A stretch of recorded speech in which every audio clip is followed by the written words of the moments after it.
Muy buenas, esta es la materia de solución alterna de conflictos en materia de familia. Soy Roberto Oliva de la Cotera y vamos a iniciar un video informativo acerca de la conciliación en este martes 5 de septiembre del 2023.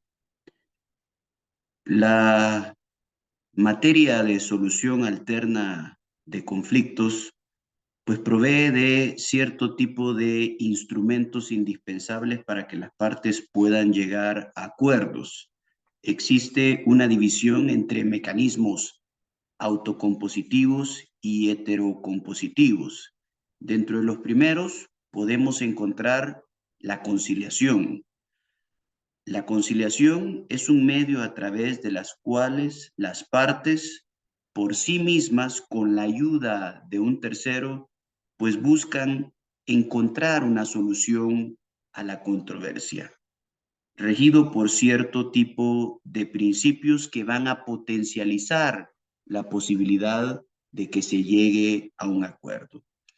En este video informativo, pues vamos a tratar de dar un concepto general de lo que es la conciliación, sus diferencias con otros medios alternos de solución de conflictos, como podrían ser la mediación, el arreglo directo, entre otros.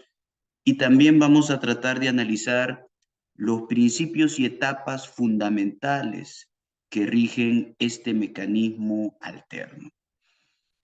Bueno, como decíamos, la conciliación es un mecanismo a través del cual este tercero denominado conciliador, pues trata de avenir a las partes. Y no solamente trata de avenir a las partes, sino dentro de sus funciones podrá realizar cierto tipo de propuestas equitativas, equilibradas, a fin de que las partes decidan o no llegar a un acuerdo. Es importante destacar que este es, como habíamos dicho previamente, un mecanismo autocompositivo, es decir, las partes voluntariamente deben de llegar a un acuerdo. El conciliador no tiene la función de un juez, donde podría determinar quién tiene la razón. Sus propuestas deben justamente por este motivo tener una calidad muy equilibrada a fin de que no se rompa el principio de imparcialidad, el principio de independencia.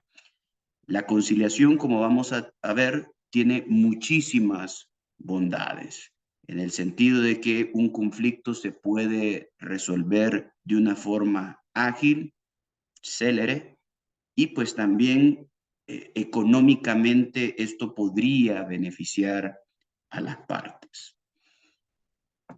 En esta dinámica, pues yo creo que es importante hacer una diferenciación entre lo que podría ser la conciliación y otras figuras similares. El principal elemento diferenciador, el principal distintivo de la conciliación con otras figuras como la mediación es precisamente esta capacidad propositiva, la cual en ningún caso podría tener el mediador. La función del mediador es justamente establecer los puntos en común que tienen las partes, tratar de avenirlos, tratarle de demostrarles las ventajas que se tendrían al llegar a acuerdos y evitar un proceso de naturaleza judicial. Muy por el contrario, el conciliador sí va a tener capacidades propositivas, va a poder postular, como ya lo habíamos dicho, acuerdos que deben necesariamente ser equilibrados. La función del conciliador es sumamente delicada, porque justamente si realiza una propuesta que podría entenderse como demasiado inclinada a alguna de las partes, se podría perder la confianza dentro de este proceso y se podría, en este sentido, evitar que se llegue a un acuerdo.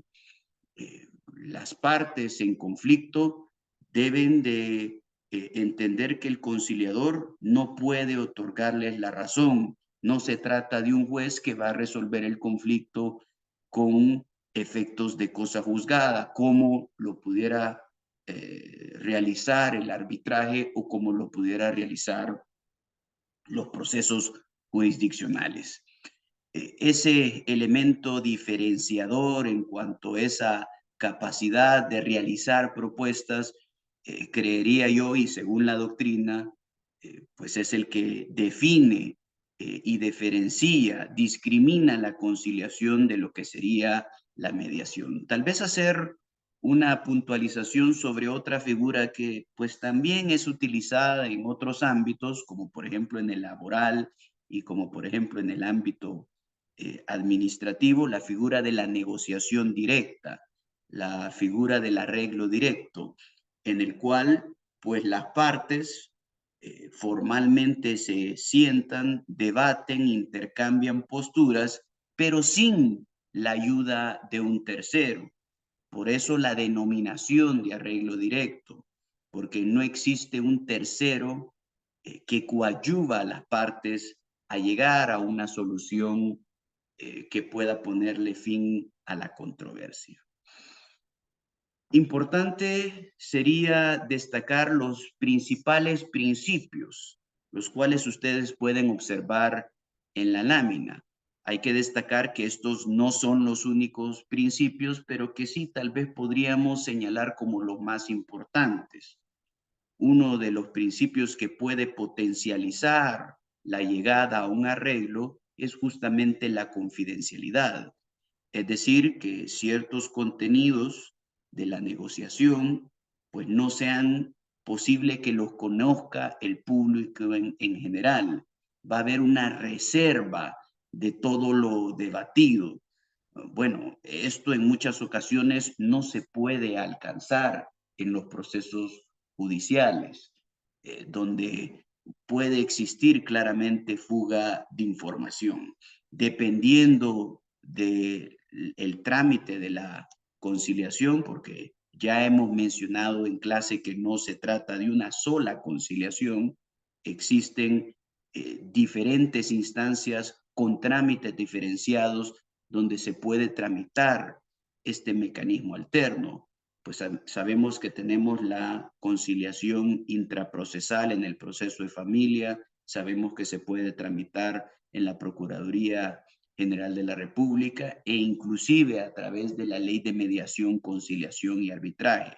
Cada uno tiene sus propias características y la confidencialidad pues puede tener una mayor intensidad en algunos ámbitos y una menor eficacia en otros. Decíamos también que la imparcialidad es importante, esa neutralidad que debe de regir el proceso. El conciliador, como tantas veces lo hemos reiterado en este video informativo, definitivamente no puede otorgarle la razón y tampoco podría hacer propuestas donde exista un desequilibrio. La conciliación y los mecanismos alternos de solución de conflictos justamente se caracterizan por la necesidad de que las partes cedan sus posiciones, sin importar que éstas tengan completamente la razón, porque en ese sentido no tiene lógica que se llegue a un acuerdo, sino pues sería ir al órgano judicial o acudir a un mecanismo heterocompositivo de solución de conflictos. La celeridad pues supone que a través de la conciliación se puede llegar a un fin de la problemática de forma más rápida, de forma más pronta. Los procesos judiciales necesitan de diferentes etapas que generalmente pues están compuestas de múltiples formalismos que necesitan que cuidadosamente se realicen a partir del principio de legalidad procesal. En el ámbito de la conciliación, rige muy por el contrario el antiformalismo. Las formas no son tan rígidas como sucede en el ámbito de los mecanismos jurisdiccionales heterocompositivos. Por lo tanto, la solución se puede obtener más rápida y pues esto, inclusive vinculado con el último de los principios, provocaría que pues definitivamente las partes incurrieran en menos gastos. La dinámica tendría que ser que un proceso eh, autocompositivo debería de representar gastos sustancialmente inferiores, no solo por el tiempo, sino también porque los abogados deberían de cobrar a partir de que no se ha tenido que seguir un trámite contradictorio con oposición mucho más largo y que ha demandado muchísimo más tiempo por parte de los procuradores. Finalmente, creo que es importante hablar de las etapas fundamentales de lo que sería la conciliación.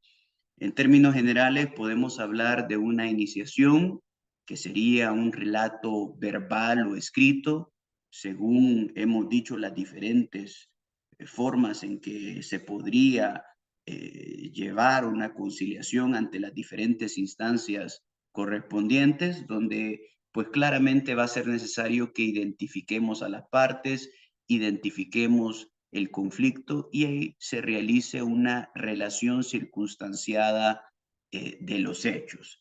Este sería el inicio que pues daría pie a la iniciación de la conciliación para que después se pase a lo que sería la audiencia conciliatoria, quizás la piedra angular, la columna vertebral de todo este proceso, donde se van a realizar estas negociaciones, el intercambio de postura, se van a contrastar las posiciones de las partes, se va a provocar ese regateo y posiblemente se va a llegar a un acuerdo.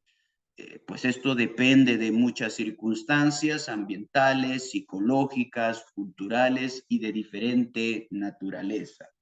Por eso, para potencializar un arreglo, resulta indispensable que todo esto se pueda tomar en cuenta.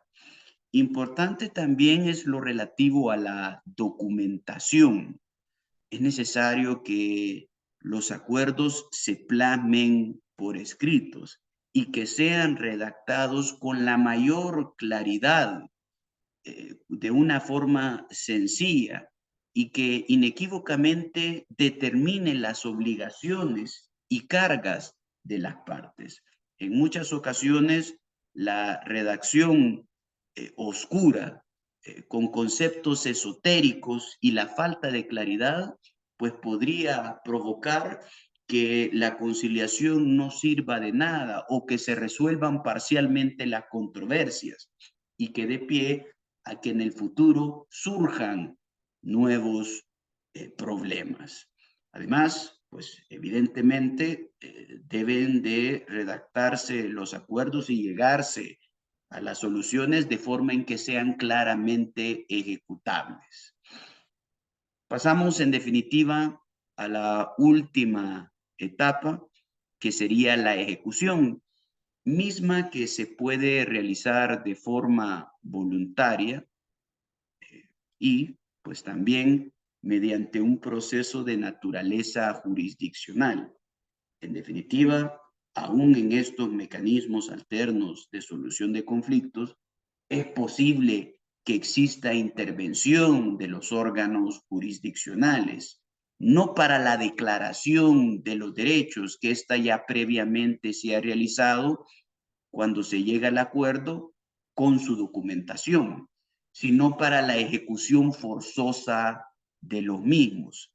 En muchas ocasiones, la ejecución voluntaria no se va a poder materializar y va a ser necesario que se lleve ante un juez para reforzar y reencauzar a la legalidad las actuaciones de las partes, quienes por distintos motivos o razones no quieren ejecutar los acuerdos que previamente se han llegado. Bueno, creería que pues esta sería una visión general de lo que es la conciliación y pues esto pues nos ayudará a tener una mejor comprensión de lo que es este mecanismo alterno de solución de conflictos para que ustedes puedan entender la mayoría de incidencias que se dan en este ámbito. Espero que sea de su utilidad y nos vemos pronto en clase, donde vamos a tener la compañía del maestro Méndez Palomo para hablar de temas tan importantes como los que hemos estado debatiendo en las sesiones pasadas.